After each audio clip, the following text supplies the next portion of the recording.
এখন থেকেই কিন্তু পরিস্থিতি অত্যন্ত উত্তপ্ত।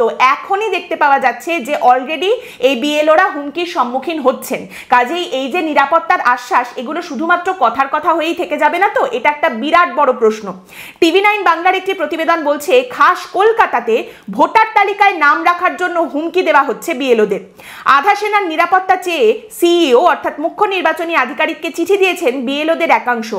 তাদের কাজ হলো প্রত্যেকের বাড়িতে তারা যাবেন, এনুমারেশন ফর্ম দেবেন এবং অভিযোগ এই ফর্ম দেওয়ার আগে থেকেই তাদের বলা হচ্ছে আধার কার্ড আছে, আধার কার্ডের ওপর ভিত্তি করে যেভাবেই হোক তাদের নাম তালিকায় তুলে দিতেই হবে।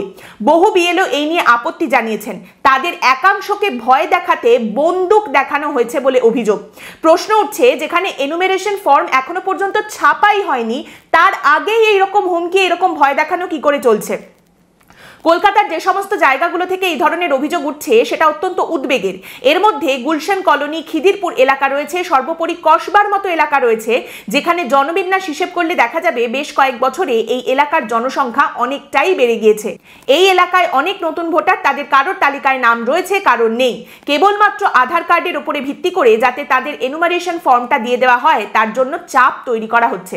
অর্থাৎ আপনি বুঝতেই পারছেন যে অলরেডি এই বিষয়টাকে নিয়ে, এসআইআরকে নিয়ে, এনআরসি হবে, দেশ থেকে বার করে দেওয়া হবে, এই করে বিশেষত সংখ্যালঘু এলাকাগুলোয় যেভাবে ত্রাস তৈরি করা হয়েছে, তাতে পরিস্থিতি এইভাবে তাতাতে থাকলে এই বিএলওরা ভবিষ্যতে কতটা সমস্যার সম্মুখীন হতে পারেন।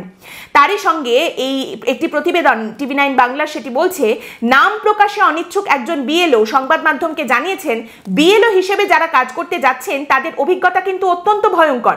ম্যাপিং চলছে, সে সময় যে বিষয়গুলো দেখতে পাচ্ছি, কলকাতার পূর্ব প্রান্তে বহু বয়স্ক লোক ভোটার তালিকায় নাম তোলার জন্য আবেদন করছেন।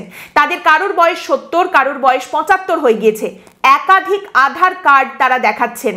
টাকা দিয়ে পুষিয়ে দেওয়ার ব্যাপারে আশ্বস্ত করা হচ্ছে, আর তাতে রাজি না হলে ইঙ্গিত করে বুঝিয়ে দেওয়া হচ্ছে পকেটে রিভলভার আছে, ভোটার লিস্টে নাম তুলে দিতেই হবে।